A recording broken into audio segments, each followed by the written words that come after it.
Всем привет! Сегодня мы с вами погрузимся в удивительный, мрачный и порой шокирующий мир археологических и исторических открытий. Это не просто набор случайных фактов. Это истории, которые заставляют задуматься о том, насколько сложной, жестокой и загадочной была жизнь наших предков. Мы поговорим о массовых захоронениях, странных ритуалах, мистических артефактах и даже о том, как люди на протяжении тысячелетий пытались понять, что ждет их за гранью жизни. Не забудьте подписаться на канал, поставить лайк и написать комментарий с вашим мнением. Возьмите чай и вкусняшки и давайте начинать. Начнем с одного из самых жестоких эпизодов средневековой истории – резни в Висбю 1361 года. Представьте себе средневековый город на острове Готланд в Балтийском море. Висбю был процветающим торговым центром, но в один роковой день датский король Вальдемар IV решил, что этот кусочек земли должен принадлежать ему. Его армия ворвалась в город, и то, что последовало дальше, можно назвать настоящим кошмаром. Археологи, раскопавшие массовые захоронения, нашли сотни скелетов – мужчин, женщин, детей. Что поражает? Следы на костях. Черепа расколоты, конечности отрублены, а некоторые тела, похоже, даже не пытались сопротивляться. Историки предполагают, что многие жители просто сдались, надеясь на пощаду, но пощады не было. Интересно, что многие из убитых были похоронены в доспехах. Это говорит о том, что времени на нормальные похороны не было, их просто свалили в ямы. Почему эта резня так выделяется? Она показывает, как быстро процветающий город мог превратиться в могильник, и как война в те времена не щадила никого. Теперь давайте перенесемся в совершенно другой уголок мира, на остров Бали, к кладбищу Трунан. Здесь традиция захоронения настолько необычна, что вызывает мурашки. Местные жители не хоронят своих мертвецов в земле и не сжигают их.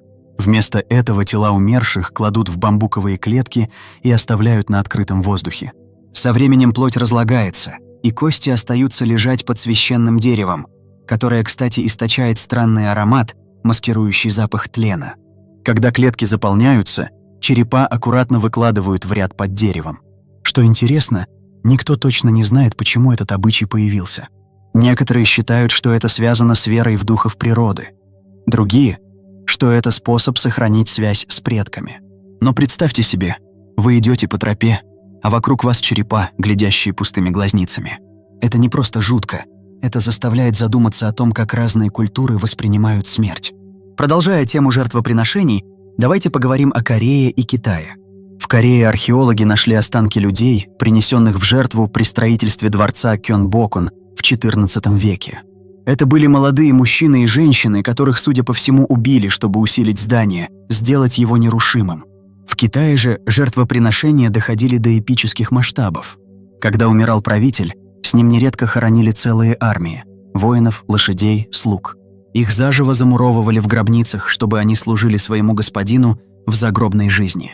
Например, при раскопках гробницы императора Цинь-Ши-Хуанди, того самого, что построил терракотовую армию, нашли не только глиняных солдат, но и реальные человеческие останки.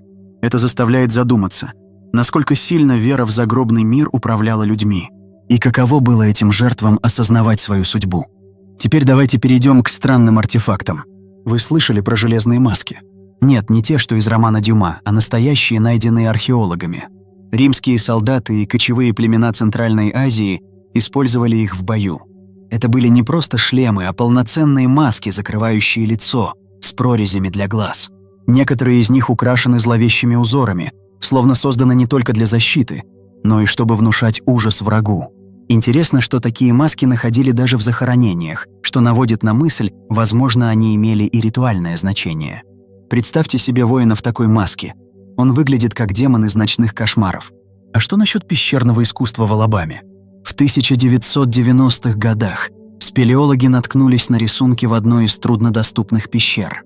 Это оказались древнейшие наскальные изображения в Северной Америке, датируемые примерно 1000 годом нашей эры. На стенах изображены фигуры людей, животных и странные символы, которые до сих пор не расшифрованы. Почему это так важно? Потому что эти рисунки показывают, что коренные американцы обладали сложной культурой, о которой мы знаем до обидного мало. Но вот вопрос. Зачем прятать такие шедевры в глубине пещер? Может, это были сакральные места, куда допускались только избранные? Теперь давайте поговорим о чем-то совсем шокирующем – о Кровавом Коране.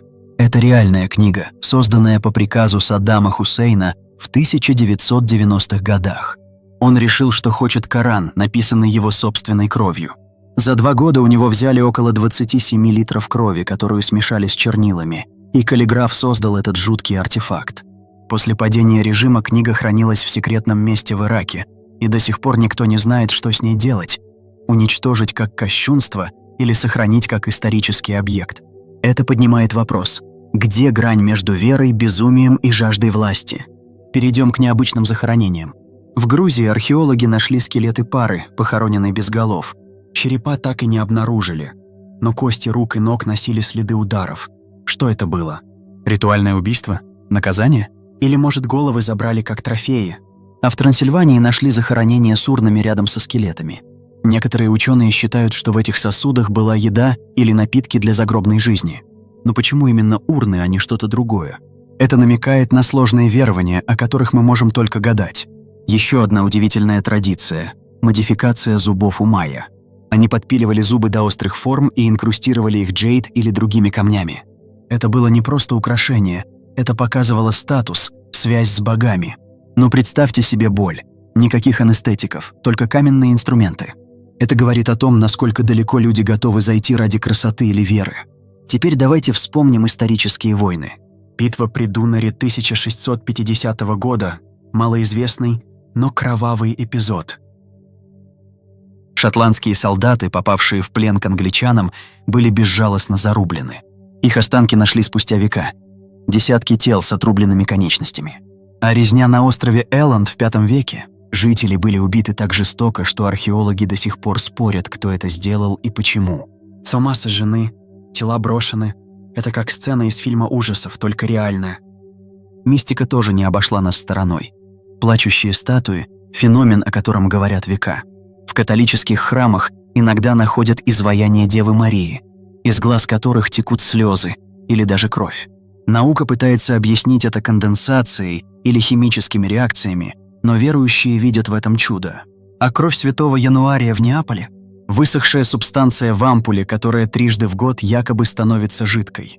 Никто не может доказать, подделка это или нет, но тысячи людей верят в это чудо. Что это говорит о нас? О нашей потребности верить в сверхъестественное. И, наконец, древнейшие ритуалы. Культ питона в Ботсване.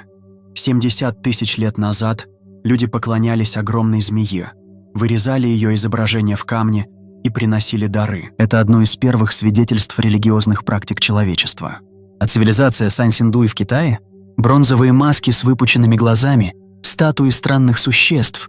Никто не знает, кто эти люди и почему их культура исчезла.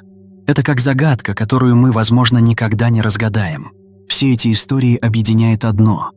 Они заставляют нас чувствовать себя маленькими перед лицом истории. Жестокость, вера, страх, любопытство – все это было частью человеческой природы 1000 лет назад и остается с нами сегодня. Что вы думаете об этих открытиях? Пишите в комментариях, делитесь своими мыслями. Если вам понравилось это путешествие в прошлое, ставьте лайк и подписывайтесь. Впереди нас ждет еще много загадок.